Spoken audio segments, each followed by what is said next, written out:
শেরেবাংলা নগরে জাতীয় চক্ষু বিজ্ঞান ইনস্টিটিউট ও হাসপাতালের বাইরে পুলিশ ও র্যাবের কঠোর অবস্থান। প্রধান গেট ও ভবনের প্রবেশপথ দুই জায়গায় পুলিশের করা নজরদারির মধ্য দিয়ে ঢুকতে হচ্ছে সবাইকে। রোগীর বাইরে কেউ বহিরাগত যেন ঢুকে কোনো বিশৃঙ্খলা তৈরি করতে না পারে সেই বিষয়টি নিশ্চিত করার জন্য হাসপাতাল কর্তৃপক্ষ আমাদের সাহায্য করছেন এবং এখন পর্যন্ত আপনারা দেখছেন যে নিরাপত্তা পরিস্থিতি ভালো আছে। সকাল থেকে বহির্বিভাগ, জরুরি বিভাগ সহ বিভিন্ন বিভাগে ছিল রোগী ও স্বজনদের ভিড়। বেলা যত গড়িয়েছে রোগীর চাপ তত বেড়েছে। সারা দেশের মানুষ আইসা আমরা কোথা থেকে আসছি, 6টার সময় আইসা সিরিয়াল দিয়ে এই করছি, হঠাৎ করে আমরা কাজ করব না, কর্মবিরতি এই হলো। এরপরও 3 দিন আসছি। এদের খাম খেলে আছে। আমাদের একটা সুবিধা অসুবিধাকে সবচেয়ে বড় রিস্কি যেটা মনে হয় ওই যে রিডিং ডাটাগুলো আমরা নেই, আমরা বলি এগুলো বয় বেড়াদার দিয়ে করে, ডাক্তার নিজে করে না। ডাক্তার মনে করেন গাফলতি ভাব, ওই বয় বেড়াদার এটা দেখে ওই বয় বেড়াদার যা বলে ডাক্তার তা লিখে।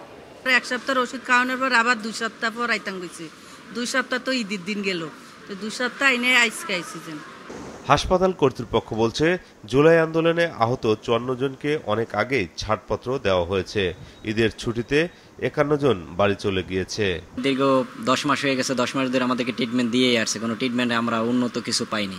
আমরা মোট 57 জন ভর্তি আছিলাম আর কি। 57 জন ভর্তি, 57 জনের রিলিজ দিছে কি কারণে? আমাদের এখানে ট্রিটমেন্ট নাই। মানে ট্রিটমেন্ট নাই বলতে কি ওরকম ভাবে বলে না, ট্রিটমেন্ট নাই মানে আপনার যদি এখানে ট্রিটমেন্ট না থাকে তাহলে করেন। আমাদেরকে লেখা দিচ্ছে আপনার সিএমএক্স এ, পিজিতে আর লগিয়া পপুলারে 3টা হসপিটালে ট্রিটমেন্ট দিতে পারবেন, আর এনতে ট্রিটমেন্ট আপনাদের হবে না। দুপুরে হাসপাতালের পরিচালক জানান যে হুমকির কারণে হাসপাতালটি বন্ধ ছিল সে শঙ্কা এখনো রয়েছে। যাদের আমরা পলাতক ঘোষণা করছি তারা আসতে পারবে না, এটা পুলিশি ব্যাপার। বাইরে আমাদের আইন শৃঙ্খলা রক্ষাকারী বাহিনী এমনকি আর্মিও মোতায়েন করা আছে।